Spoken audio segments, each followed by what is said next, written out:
Are we all in agreement of everything that we've seen today was great or somewhat great? Can I get a round of applause for the people that was here earlier? Because we've had a hard act to follow. And this session is Achieving Permanent Renters Protection. And we want to know what achieving renters permanent protection looks like after we've done all the work. We're going to get some insight today on how that is going to be done. I want to introduce to you to my far left, Mrs. Erica Potang. She's a special assistant to the president for housing and urban policy of the White House Domestic Policy Council. Welcome, Erica. Thank you.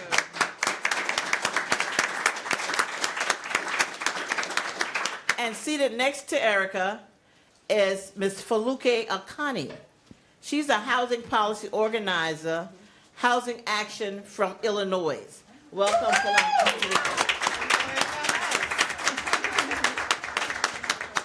And our other presenter is Ms. Zella Knight. She is one of the National Low Income Housing Board members. We welcome her, and she is also the president of Resident United, and she's from California. Thank you for joining us. And we have one other person that's joining us virtually, and her name is Rashida Phillips, and she's the director of Housing Policy Links. Thank you, ladies, for joining us today. And we look forward to this conversation. My first question is to each of you. The question is, the COVID-19 pandemic ushered in a new focus on tenant rights and protection at the federal, state, and local level. From your perspective, how has the conversation around tenants' rights shifted because of the pandemic, and how has it impacted your work? I'll go with you first, Erica. Great, thank you. And thanks so much for the invitation to be here today. Can everybody hear me okay? Okay, wonderful. So let me just say, first off, that the Biden-Harris administration really starts from a very simple premise and proposition that everyone deserves access to a safe and affordable home. And we came in with one of the most ambitious campaign agendas that covered a whole host of issues, but also at a point of real crisis in our country. And so our administration, notwithstanding the very broad and ambitious agenda that included a commitment to a tenant bill of rights, began in an emergency position and posture. Our task at the very beginning of the administration was to help millions of people stay in their homes. And we were almost singularly focused on the public and economic emergency. And even under normal circumstances, evictions and foreclosures are traumatic and can lead to great health and financial disparities, but particularly in the COVID-19 pandemic, they had real public health consequences, and we know from research they were life or death. But thanks to the bold actions that were taken, the president worked across agencies, and we worked together across agencies to prevent evictions and foreclosures, and they are now still below pre-pandemic levels and well below averages of the prior decade. I think you probably heard more about that from Deputy Secretary Wally Adeyemo this morning, who shared new data from the Emergency Rental Assistance Program. But coming into the pandemic, we knew that there were long-standing challenges that were made worse, certainly by the pandemic, and also revealed by the pandemic in many ways. And so these multitude of housing challenges have been the focus of our efforts since the beginning, but really after we ensured that people were receiving the emergency rental assistance that Congress appropriated. Rental assistance is the most immediate and effective way, as we all know in this room, to help low-income families afford their rent. And this has been a central component of the president's agenda since the campaign, and was a centerpiece of the most recent budget announcement. If you saw for the first time, the administration's proposing a mandatory commitment to rental assistance for veterans, ELI veterans, and also for youth aging out of foster care. But beyond the provision of rental assistance, earlier this year, we also released, and I'll talk about it a bit more, a blueprint for a tenant bill of rights. Again, mapping back to this is a commitment the president made on the campaign and that we fulfilled earlier this year. And that blueprint was absolutely informed by the COVID pandemic and what we learned, but it grew much more expansive beyond just the eviction preventions to include other dimensions of renters' rights that we think are critical to not only a federal framework, but also a state and local framework. So no matter which city or state you live, we believe you should have these foundational rights. And there are some agency commitments there, again, I'll speak to them a little bit later, that are the centerpiece of that work. Thank you so much, Erica, for your feedback. We're going to go next with the question with Rashida. She's joining us virtually. Rashida, do you need me to repeat the question? No, I think I have it. Okay. Thank you. You're welcome. Yeah, so I was going to say, I think it, it's largely because of the foundation that tenants, organizers, and advocates were laying to advance tenant rights before the pandemic that we were able to see so many things come together so quickly during the early stages of the pandemic. So many communities were already exploring and demanding things like right to counsel, eviction diversion, investments in rental assistance, and coordination of other resources that the protections created during the pandemic were built upon. So those roles of people were really crucial and have ranged from whether it was leading campaigns, demanding or creating the political will for elected leadership to move progressive policy, or running for office themselves. In Philadelphia specifically, where I'm from, we had passed right to counsel just a few months before the pandemic hit, after a 3-year fight to win it, and just cause eviction protections passed a few months before that. And so the relationships that we built during that time, the political will that was developed, the understanding of the issues and framing them with a racial equity lens, new political leadership who prioritized housing issues, all those things were really crucial to being able to get a package of emergency housing bills passed that would create a moratorium, a diversion program, limit late fees, and more during the pandemic, as well as renew conversations on rent control in Philadelphia. And so federal investments and attention to this issue, and the federal government, as Erica described, leaning in on local expertise and uplifting innovations that were emerging from state and local communities, I think is what made this all work at all, let alone have it be effective in communities. And for me personally, it really changed my work completely. It compelled me to want to do national housing policy work because it gave me a renewed perspective on the way that things were all connected between federal, state, local, and the opportunities to advance and scale up local housing policy innovation.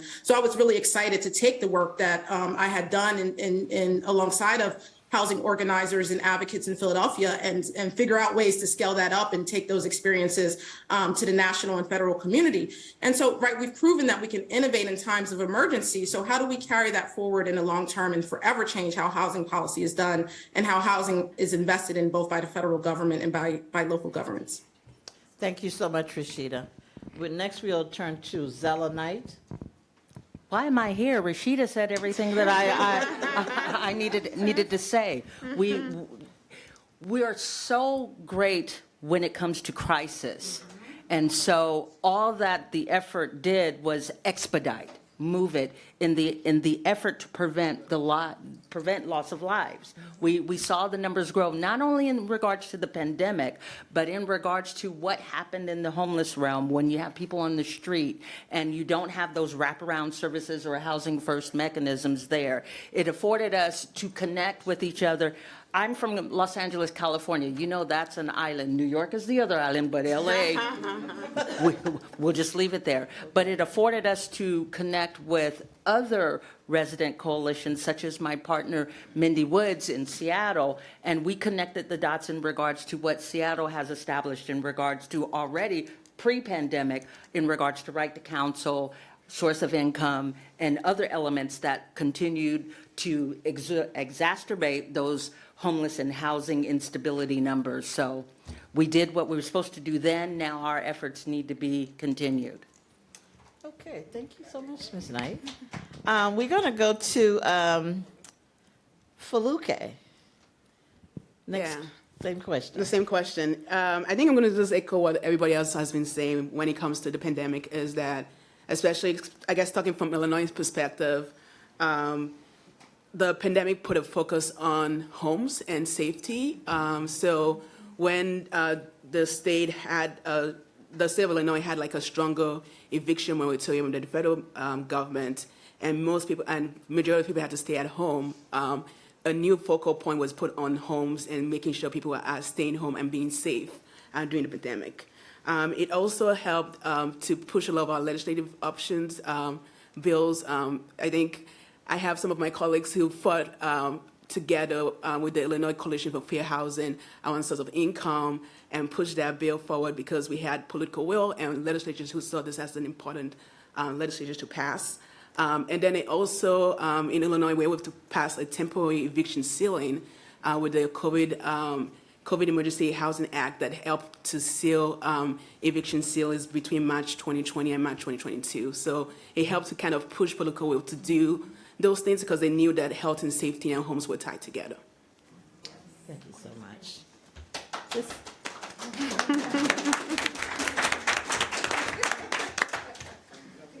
This next question, I will be asking Rashida first, and then you, Erica. What role can the federal government play in enacting and enforcing equitable renters protection? Rashida? Yes, I think the federal government has a really large role to play.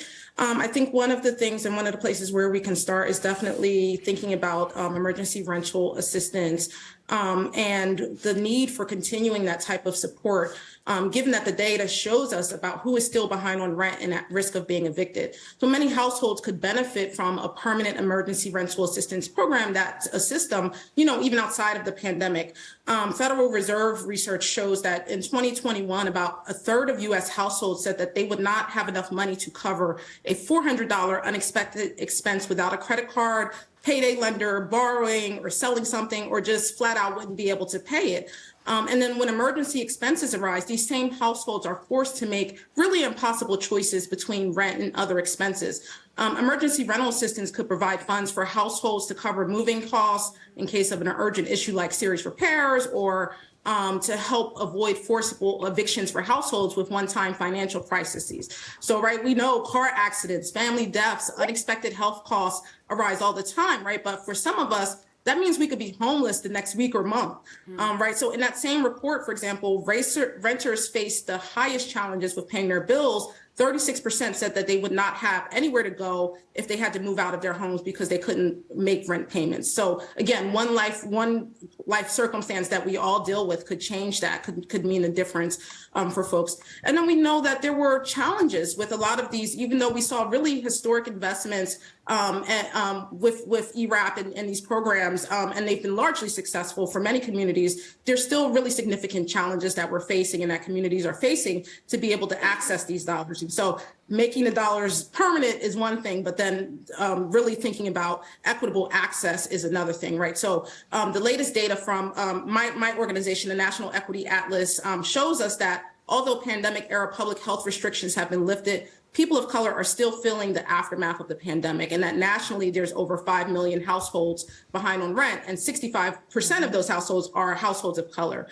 Just to zoom in a little bit, where we saw some real challenges around folks being able to access ERAP. In the Bay Area, for example, there are 89,000 households behind on rent. 79% of those households are people of color, and they had significant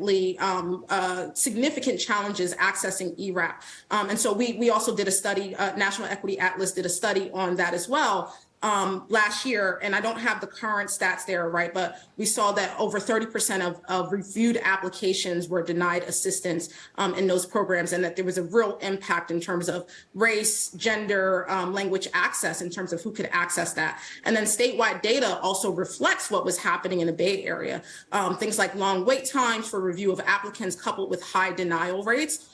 Means that, folks were being denied for being non-responsive, right, when they were only being sent notices in English, and that may not be their first language. So things like that, language access to ERAP dollars is a large hindrance for communities, not just in the Bay Area, but across the country.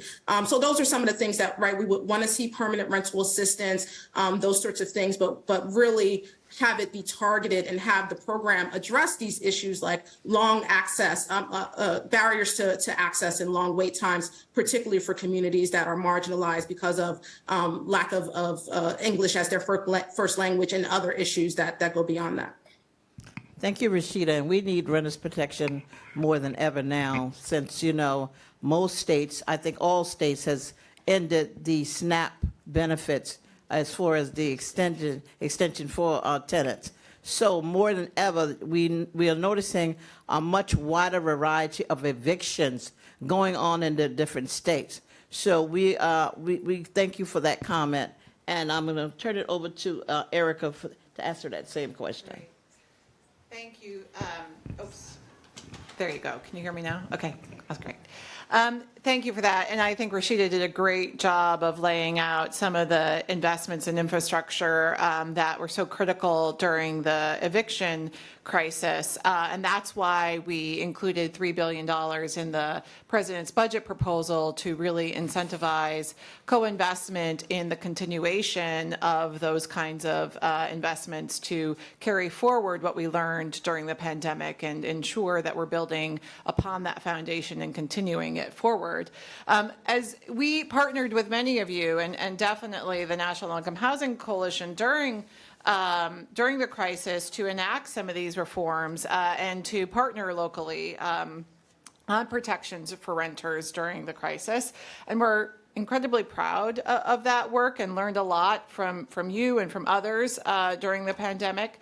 But we were always very aware that what we were responding to were essentially these structural inequities and efficiencies in the rental market that preceded the pandemic, as we discussed earlier. So that's why the White House established an interagency group. This is how we do a lot of our work. We bring a variety of different agencies together to look at their authorities to develop a comprehensive cross-agency holistic approach to renters' protections.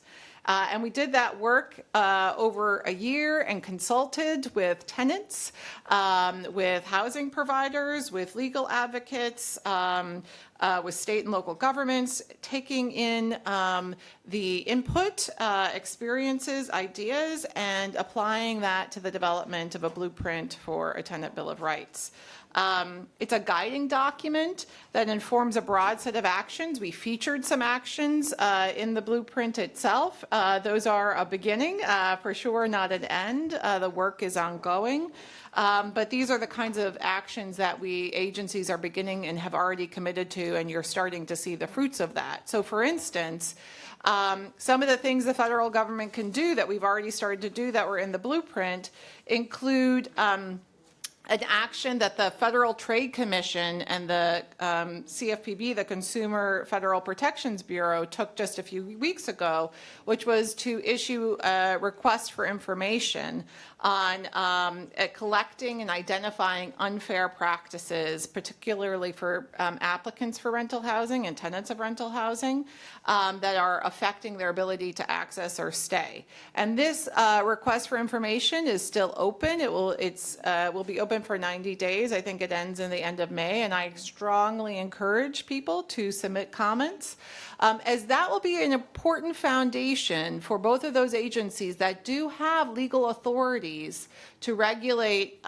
in the areas of unfair practices. And so the reason why it's important to participate in collecting that information is then they can assess whether the practices that people are sharing through that request for information do constitute an unfair practice. And that's a predicate for them taking further action. So that's one of the things we said we'd do in the blueprint, and the agencies have already done that action. Another example is the Federal Housing Finance Agency. That is the agency that is both a conservator for Freddie Mac and Fannie Mae, but also their regulator. And they announced that they were going to launch a process and also include a request for information that will examine renters' protections and what it would mean to limit egregious rent increases for future investments that they make. And so that's a process that will launch and will be another opportunity for people to participate. And just the actions are plentiful in the blueprint. I encourage you to take a look at the full comprehensive approach, but they begin to, I think, set a foundation for ways in which agencies can go beyond what they're doing now. That's principally been focused on the subsidized housing that the federal government overseas, but to also look at ways in which we could play a role in the broader market. Erica, thank you so much. Erica, thank you so much for inviting the National Low Income Housing Coalition along with Nat in November to speak to the White House on behalf of tenant protection. And soon afterwards, we saw the blueprint. Tell the president we appreciate what I he's will. done. Thank you so much. Thank you so much. Next question, Ms. Zella and Faluke. State and local governments have a crucial role to play when it comes to enacting and enforcing renters' protection. What state and local policies have been enacted in your area? I'll go with Faluke first. Sure. I think, like I said before, we were talking about a lot of the intersection between housing and homes and health, especially during the pandemic. I think also what happened because of this was the legislatures wanted to do more when it comes to rental protection. I think our challenge now is to make sure that because the pandemic is not a focal point in our state legislature, that to still make sure that housing issues and renters' rights are focal points in Springfield. But during the pandemic, we were able to pass the COVID Emergency Housing Act that basically helped to seal eviction upon filing. It was seal eviction records upon filing between March 2020 and March 2022. Also helped to seal auto eviction records, and then also helped to prohibit tenant screening companies from distributing those eviction records. Then we also with the Illinois Coalition for Fair Housing and so many members and organizations and partners that we worked with who are also here in this room, we helped to pass a statewide source of income protection. This was like a 20-year battle. Before me, my colleague Bob Palmer can talk more about like the 20 years of activism and advocacy that went into this. But it was a partnership and a coalition effort that helped to pass. We had people who spoke in hearings, people who spoke to the legislatures when it came to enacting the state law, and it passed. And we're glad to be the 20th state in Illinois to have the statewide protection. I will also add, because of this also, the governor, we had this in the first percent of the governor's proposed bill this year. He's enacting the Home Illinois plan that helps to put more funding into homeless prevention, and then also into like emergency shelters who have been there have been a disinvestment of emergency shelters for the last 10 years in Illinois. So those are kind of the protections that helped that we're actually working more on to build upon from COVID. Thank you. Zella? That's a difficult question to answer because I can wear dual hats. I'm a practitioner, but I'm going to bring it down to the direct impacted. So both our state and our locals are trying to get it right. Again, we were forced to look at this from a crisis mode. And so we saw that there were high numbers of evictions that were going on. We saw, again, what COVID was doing in regards to lives. What actually happened was that both the state and the locals had to utilize the data and the research that was already available and really synthesize and get into analyzing and bringing it to a direct need mode in an effort to quash and quell the bleeding, so to speak, that was going on. The unfortunate thing is they left a lot of gaps that still penalize those who are directly impacted. So now we're going to have to go in and correct those elements because, again, we're looking at the eviction numbers increasing rather than decreasing, though we're supposed to have tenant protections and tenant safety nets. Those are not working. And so the aspect of this that really centralized this was the fact that everybody addressed the elephant in the room regarding racial equity and who it impacted.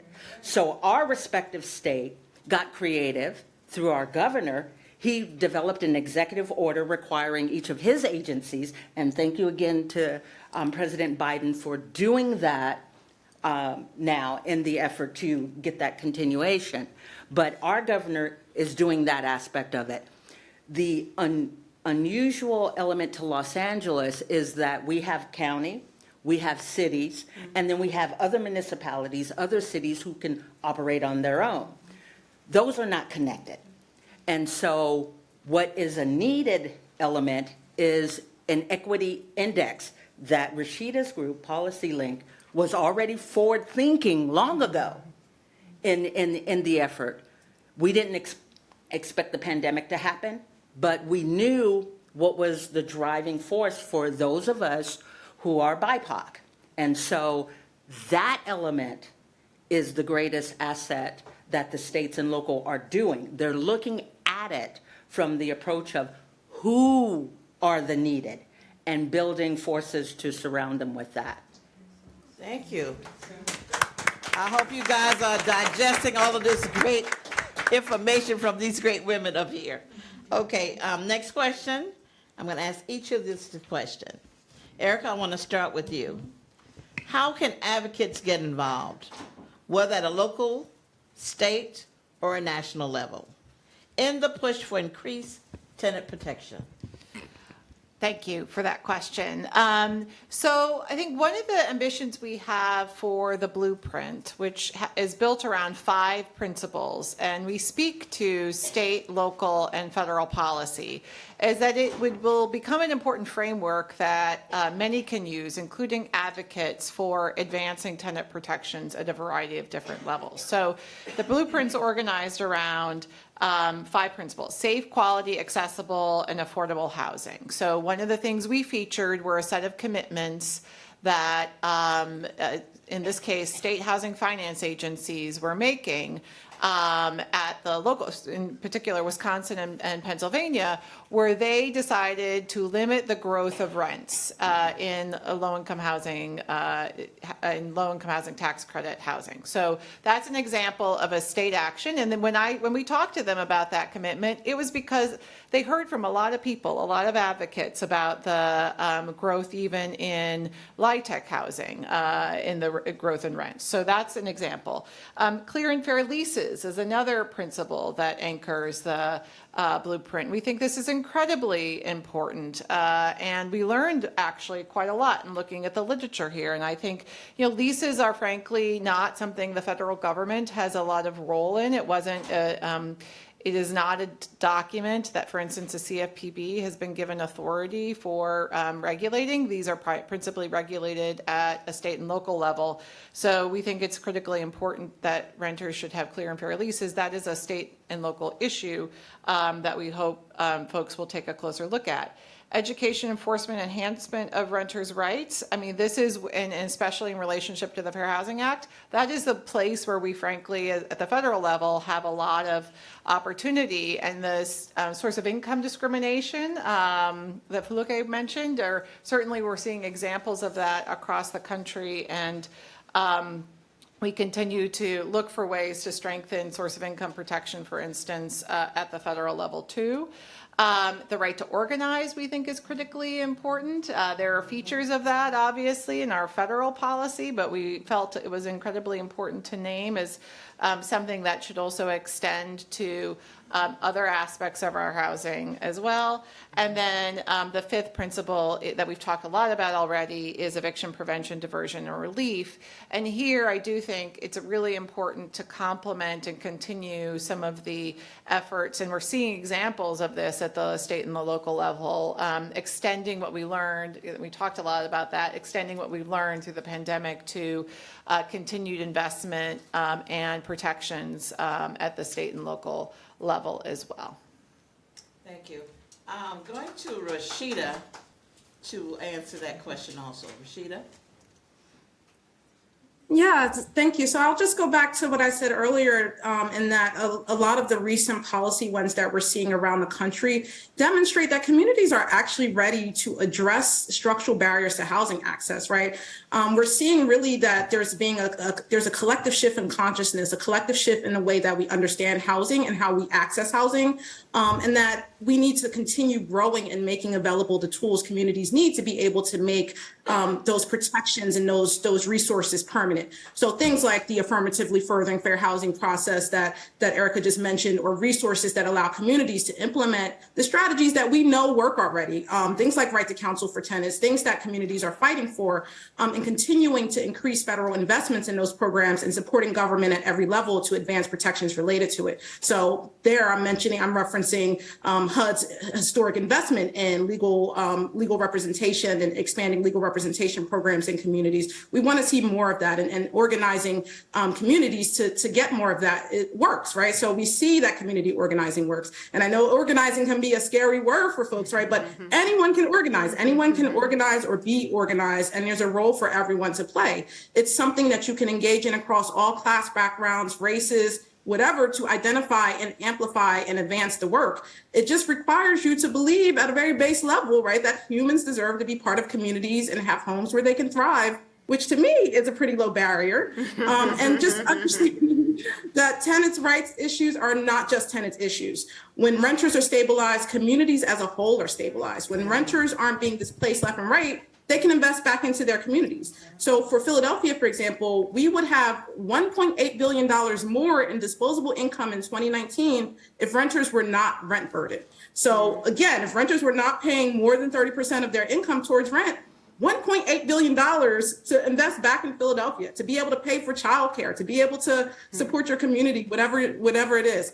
And so, right, we also know, again, that the federal government implements one of the strongest housing cost stabilization programs in existence for homeowners through fixed interest rate mortgages, which provides borrowers with steady, predictable monthly housing payments for the entire duration of their loan. For the most part, there's property taxes, and of course that may lift things, but for the most part, right, you have that predictable monthly housing payment. So, right, these form of consumer protections are not new things. However, it's just seeing tenants as consumers is the new part. Seeing tenants as people who are worthy of protections is the new concept for a lot of folks that they're starting to get on board with. So we're seeing states start to enact rent regulations or thinking about rent regulations to protect consumers from predatory payday lending activities and other things related to just high consumer costs. So thinking about how these powers can be used to extend our circle of concern towards renters, and whose homes are also deeply connected to federal agencies, just like homeowners' mortgages are, I think is where we need to be focusing a lot of our efforts. I love your great ideas, Rashida, and I think it's well taken. Erica, I'm going to go to you again. How can we ensure that the federal renters protection encompass the need of Black, Indigenous, and people of color, better known as BIPOC, household, as well as those with other intersection identities like class, gender, identity, sexual orientation, religion, etc., who are most likely to be let down by systems of oppression? Thank you for that very essential question. And so I would say two things. One is obviously the foundation of the Fair Housing Act guides a lot of our work, and it is fundamentally about protecting people who have been brought down by systems of oppression, right? But to that, the president has issued 2 executive orders on racial equity. Most recently, about 3 weeks ago, the second executive order was signed and released, and that executive order goes even further in its direction to federal agencies to, through policy and through our work, ensure that we are centering it in ways that undo those bounds of oppression and really where we see the disproportionality and impact to work very hard to reverse it. So in this particular instance, let me just pull out one example of this where the evidence is, certainly emerging, but also strong, which is, for instance, application fees that people pay for their apartments, right? We have seen from data sources like Zillow, for instance, we know that Black and brown households have to apply for more units and pay more for those applications.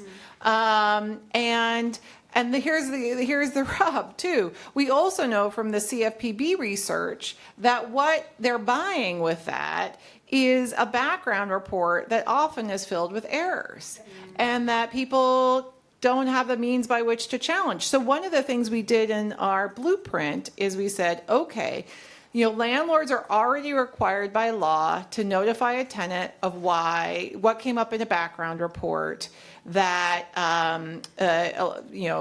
made them turn them down for rent. If you ever have you ever gotten a call from a landlord? Okay, yeah. Further things. Right. So they're required by law to do that. One of the things that we say is, okay, well, you're required by law to do this, but a best practice is to go a step further and do what's called a written adverse action notice, so that you get it in writing. Because what if, and it's very likely, that background report is wrong? Well, you won't know that unless you get something in writing and you can challenge it, okay? So that is to pull a string on this is one of the reasons. And so I think it was last week, Secretary Fudge did a letter to all housing providers on junk fees, and we drew this particular connection in that. Because we do think it is just one very important example. It's about access, of course, but it is absolutely having a disproportionate impact. And so I will just leave it there. There are plenty more I can say, but others to... Thank you, Erica. I'm going to go back to Rashida. Rashida, as a Black woman, how do you feel about that question? Yeah, Do you want me to repeat it? sure, yes. Please repeat. Okay. How can we ensure that the federal renter protection encompasses the need of Black, Indigenous, and people of color households, as well as those with other intersection identities, being class, gender, identity, sexual orientation, religion, and etc.? Who are most likely to be let down by systems of oppression? Yeah, thank you so much for repeating the question. I think it's pretty simple. Honestly, I think it's continued attention to naming and centering race equity at the heart of it. And we've known that racial inequities are pervasive throughout all facets of our society. Some of us know it better than others. Some of us live it. But I think people are continuously becoming more and more cognizant of how critical addressing inequities are to actually resolving the issues. Targeting the fundamental root drivers of gaps and inequities, and not just the symptoms, not just the things that we see on the surface, which for us can create a false sense of urgency. And I know this as a lawyer who represented folks in the midst of urgency and crisis, which is absolutely necessary, right? But that can allow us to miss the solutions that will specifically target the root of the inequities. So I think this administration really has done a great job of both naming and centering the importance of equity in its policy. And the data supports that this approach has led to sounder and more effective policies that can cut across agencies and therefore cut across issues. So I think really that the whole of government approach that centers equity has really led to strong federal guidance, support, things that we haven't seen, at least in my time, not that I've been working forever, but in my couple decade and a half of doing housing policy, seeing really strong guidance and support from agencies that we haven't seen before. And so I think that continued federal guidance is critical. That support is critical because it gives political cover and encouragement to governments, to local and state governments, to do this work more creatively and to center equity and to take the fear out of what that means to center equity. Thank you so much. This next question is going to go to Ms. Zella Knight. Zella, could you talk a little bit about your experience organizing on behalf of tenants in your community? And what it's been like? So, as a Black woman who is disabled, who is housing insecure, who has been on the streets, I had to relinquish my pain and ask for help. I'm independent, so I know what I can do in the effort. I come from great stock, Fannie J. Knight. But in the efforts that we do this, I had to really reshape, reframe, and refocus how we organize, how we build coalitions, how we develop capacity. Because the realest thing, particularly in this pandemic, is we became burnt out, overburdened, overtaxed in regards to trying to preserve our lives, though we already had that element when we were dealing with homelessness and other inequitable issues. So it was reaching out to my counterparts in Seattle, to my counterparts in New Orleans, and really connecting with you all in regards to shaping policies that do what they're supposed to do, meet the needs of those who are directly impacted. There are folks who are still scared to say the elephant in the room, and we all need to remind them that hate is real, that the elements of, I'll use the new term, James Esquire, are still pervasive. Now, folks seemingly think it only affects BIPOC folk. No, it affects the community because it's a disease that runs rampant and rampant and rampant. And as we saw with the pandemic, soon everybody lost. And if we're going to look at this from an economic standpoint, all of us can't lose. And so we have to organize from a new perspective. Everything has a place, a space, and a season. But when it comes to these elements federally, we all have to unite because, as Erica described, everything that is developed federally in regards to policy and guidance has to carry down and matriculate state and locally. And many times that's not going to align because we have elements within our states that want to do what they want to do, and we have elements within our local that want to do what they want to do. So I think if you want me to be candid and honest, in an organizational element, I think we need to train, and Los Angeles particularly, we were successful with this. We got those who were directly impacted to run for office, take our voice there, move the needle, and impact. And that's an element that we need to reshape in the effort to build better. Thank you, Zella. Thank you.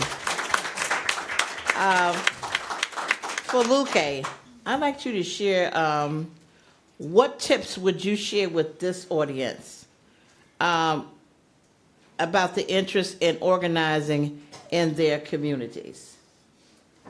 I like to say, like, most people probably already can probably give me some tips when it comes to organizing, especially in this room.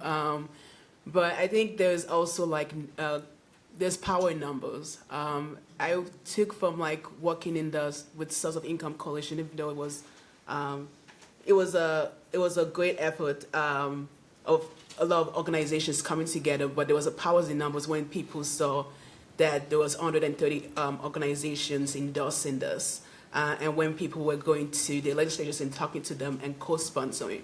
I think at one point we got about like 60 or so state representatives who actually co-sponsored that bill. So you saw that there was power in numbers and in working together. I know that sometimes, I think Michael said this in the award talk and panel, is that sometimes it's difficult to come together and compromise when it comes to coalition building and coalition work. But when you are able to kind of come together and actually also centralize people with impacted experience as you're doing the work, you see the benefit of like how that legislative piece helps to protect the people that are mostly impacted by this legislation. But yeah. Thank you so much, Fuluke. Ms. Zoe, I'm coming back to you again. You mainly touched on a lot of it, but what other tips would you share with advocates that's interested in organizing in their communities? Link up with NLIHC.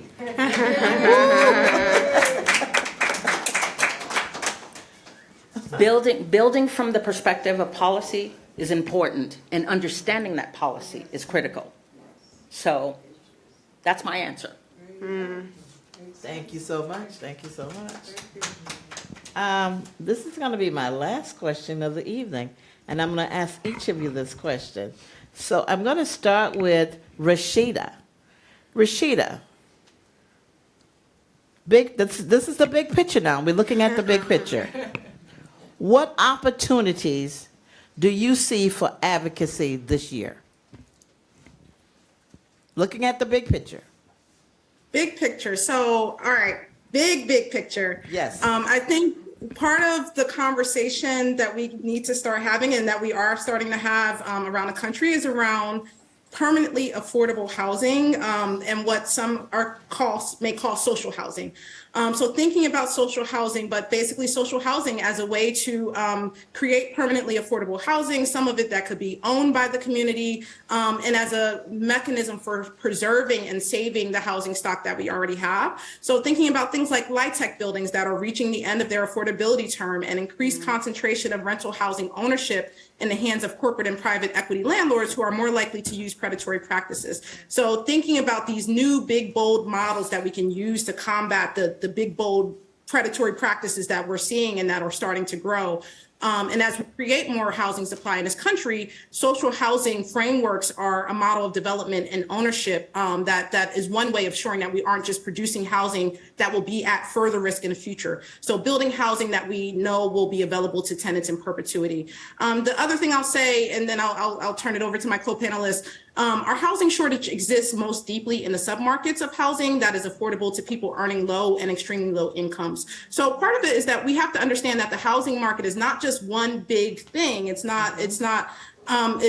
doesn't look the same way in different communities. So paying attention to the submarkets and making sure that the housing supply we create is designed for the people who need it most, I think is the pathway to building our way out of some of the housing crisis that we're seeing, while centering racial and economic equity. So it's not just what we build, it's who we build for. And if we're truly amending, the harms of the past, we can't just operate under a naive assumption that the private market is going to take care of historically and currently disinvested communities. So we really have to advance protections that address those past harms, close the present gaps that we've created, and build that with intention, and a race class analysis of who benefits will allow us to accomplish these like really, really big goals and keep them right in perpetuity. So I'll end it there. I have other things to say, but I'll turn it over. Thank you, Rashida. I'm voting for you. When you run for office, I wish Rubio Satan vote for you. Same question for you, Erica. Thank you. So I'm going to go big picture here and be in some real talk. So, if Congress does not raise the debt limit, we're not going to have any of these kinds of conversations about new resources. Yes. And so job number one is to make sure that we are in a position to responsibly pay our debt obligations. And these are, these were obligations we made, not just in this administration, but in past administrations. So that is job number one. And if we can successfully do that, then maybe we can also entertain bipartisan support for the budget that we put out, that I'm immensely proud of. I think the White House has been issuing 5-alarm fires because the Republican agenda includes not, just holding rental assistance constant, but eliminating it. And so I think for this year, now we have put forward some, I think, very ambitious for sure, but we think incredibly important policies to expand rental assistance in particular, to create eviction protections, to invest in housing supply, to name a few. And we'd love to see all of those investments, but right now we're up against a partner here in the negotiations that has a different plan. So if I'm going to say what's the priority and opportunity, it's to make sure the debt limit isn't raised and we advance the budget, the president's budget proposal. Thank you so much. Same question. So I'll come from like an organization perspective. Housing Action Illinois, we have about 160 organizations who are our membership coalition, and we're a statewide organization. And what we've been hearing mostly from our members is just like there's just a lack of housing, affordable housing around the state. In rural areas, in urban areas, anywhere around the state, there's lack of affordable housing. And I think in Illinois, we saw that also when we had the busing system from Texas to Chicago, that it also kind of showed that there is lots of lack of affordable housing in the state.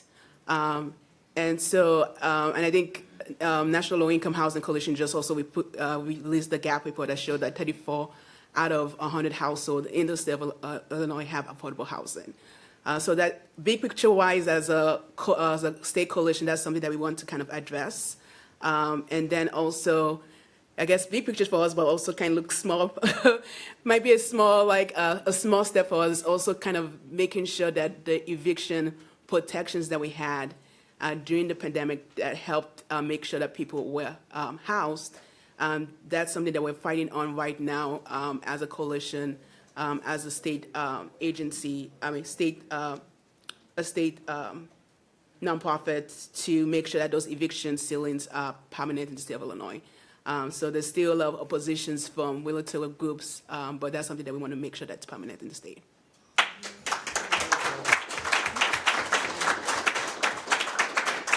And Zelenite. Myself and my peers in here who are directly impacted, there's no such thing as big picture. There's no such thing as opportunities. The time is now. So as we enter that White House, as we enter Congress tomorrow, we're going to have to get uncomfortable. And to Erica's point, it's not just the Republicans that could stop us. It's also two little elements and a few more that are on our side, supposedly, who are creating havoc. So we have to clear the playing field and say, you were elected to represent the people. There are people who are dying, who are crying. There are children who are suffering, and it's time for you to step up and do the right thing. Yeah. That's what we do tomorrow.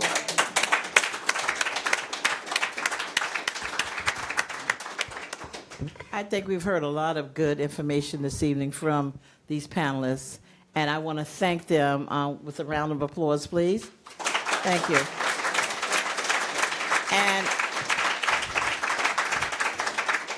And what I heard as the big picture, and that's what I was waiting to hear, the big picture, and I think I heard from Rashida, which I'm on top of it, Rashida.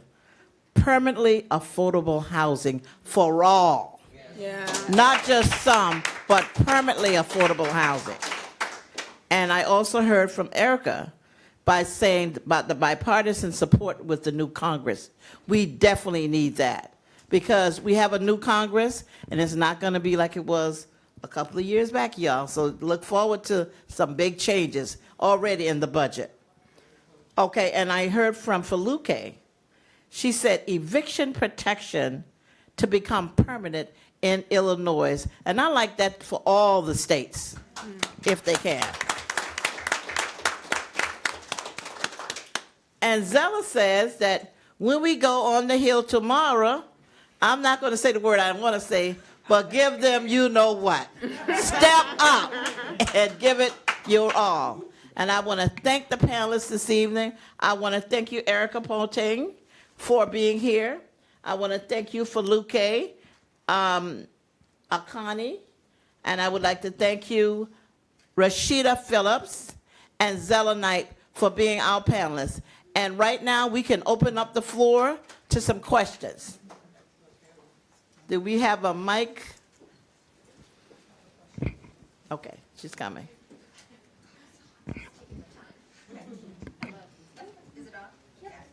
So this question is for anyone on the panel.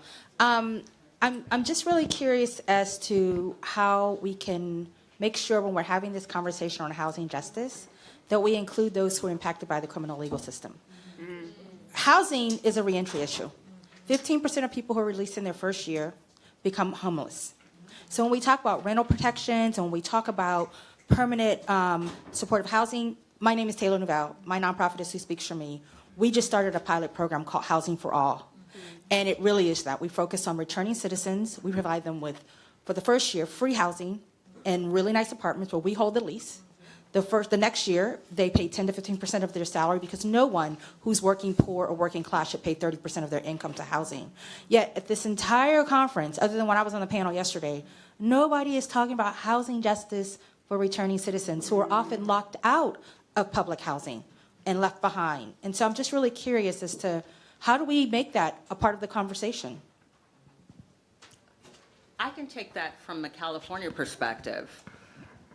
California, we're currently in our legislative cycle, and there are champions that are in our legislators who have presented bills specifically for those reentering. They're also connecting in regards to not only the barriers in regards to the reentry process with housing, with workforce, with health, with those other intersectional elements. So in California, we hear you loud and clear. And so once we get through that catalyst, it's going to move more and more and more inclusive of here federally. And I think, too, it's a statewide thing, because in New York, we are doing the same thing as California. And we are looking into those things, and it is going to happen. And I just want to say, I live in DC, so your Hill Day tomorrow doesn't impact me at all, right? I mean, I think that's something we need to also bring to the conversation. I'm not going to the Hill because I have nobody to represent my interests. Correct. And, Correct. Correct. That's my friends. My point is that No, we're she has a DC, delegate, yeah. but we have to recognize Not that many the work people that know we do, that. that we make sure we're taking those issues of people like you who don't have representation, because we don't. I feel. Can I make also one addition or answer to your question? So about a year ago, and next month is Second Chance Month. And about a year ago, you may recall that HUD made a commitment to review all its policies, and they have been doing that review. And I think you'll be seeing the fruits of that review soon. They need to make sure they have lived experience. I just say, I'm a returning citizen. I run a nonprofit. I've been unhoused. And so that's also making sure you bring people with. When you talk about lived experience, Yes. make sure there's an intersectionality there. It's really important. But let's give them a chance, because we got to know that there was people before the people that's there now. So some things that was already there is still being implemented. So we give them a chance. Like Secretary Fudge said earlier today, she's doing her best. And there's a lot of people at the White House. We give thanks to President Biden and Kamala Harris for what they're doing for us at the White House, because a lot of things has been done differently than it was before. So let's just thank for the little accomplishment that they have done, because we can't change it overnight.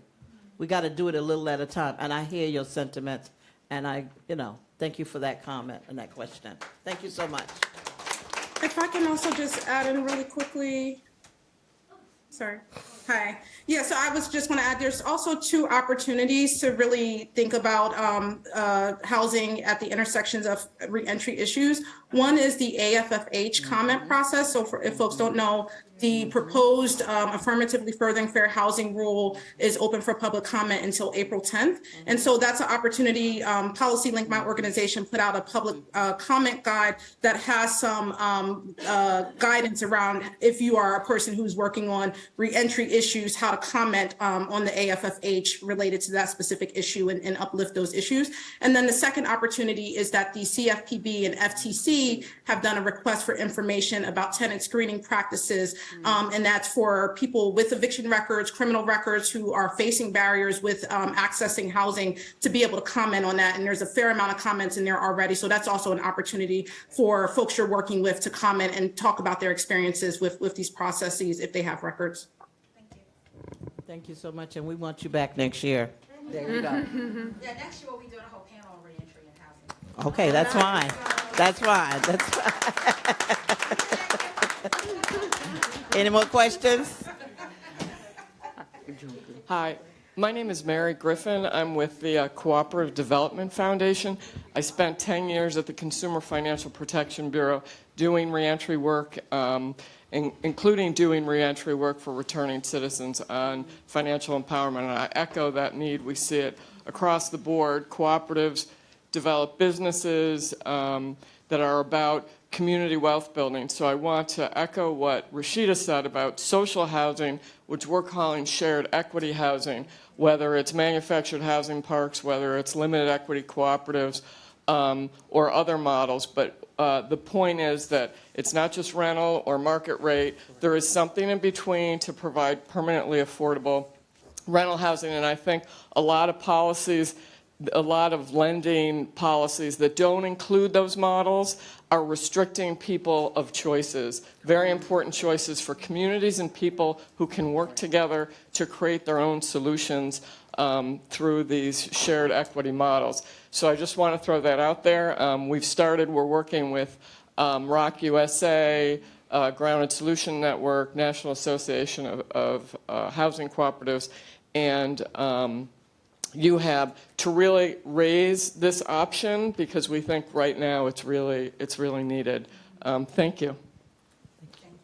Thank you. Any more questions? Thank you. Hi, I'm Casey Ensign. I'm from Metro Nashville, and I have the pleasure of working in a blue city in a red state. This question is maybe mostly targeted for Erica, and I was just curious from your perspective, we just deal with so many barriers related to state preemption and certain things that we're just unfortunately really unable to do because of that. And, we're trying to get as creative as we possibly can. But I was just curious, again, from your perspective, what things may be helpful federal measures that could maybe assist, especially, blue cities and red states that are trying to do our best but are limited. Yes, I know this conundrum. And I wish I could say I have a great answer for you. I mean, I would say, where we can take federal authorities, and use those federal authorities, we are. But we are quite limited in what we can do within the kind of broader marketplace. And so I appreciate so much what you're doing at the local level. And I don't know whether it's, creating more common cause with other cities across the state that allows you to put more pressure. But we understand the predicament that you are in. Thank you. Sarah Hasmer from the National Women's Law Center. Thank you for all of your work. And wanted to go back to the debt ceiling, but start with, under the Trump administration, many of us had to become comment machines to oppose a lot of harm in housing. We spent a lot of time with Build Back Better, trying to get the desperately needed housing investments. People are tired. And now we're facing the debt ceiling scenario where housing, SNAP, and so much more is being held hostage, and we can't afford another Budget Control Act. The debt ceiling is a very wonky, made-up, unnecessary concept. But it's, in my opinion and many people's opinion, we can't have tenant protections if the nation defaults or if HUD's budget is slashed by like 40%. So how can you think we can energize more people to organize so that these programs aren't being held hostage and we don't face such drastic cuts? Is that a question for me or for the whole panel? I mean, I also would love Yeah, I would love to hear from organizers, honestly, because. No, I don't.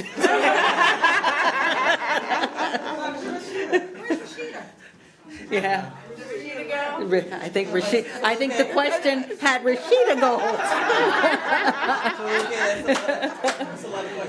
That's a lot of question.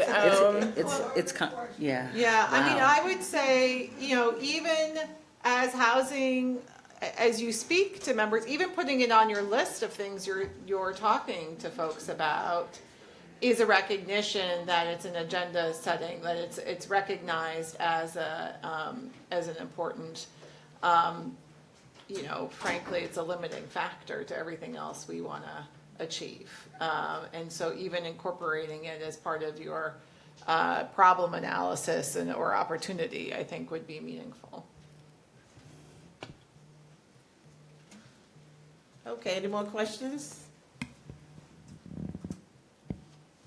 You sure? Thank you. With the fantastic moderator coming together. Thank you so much. All right. Okay.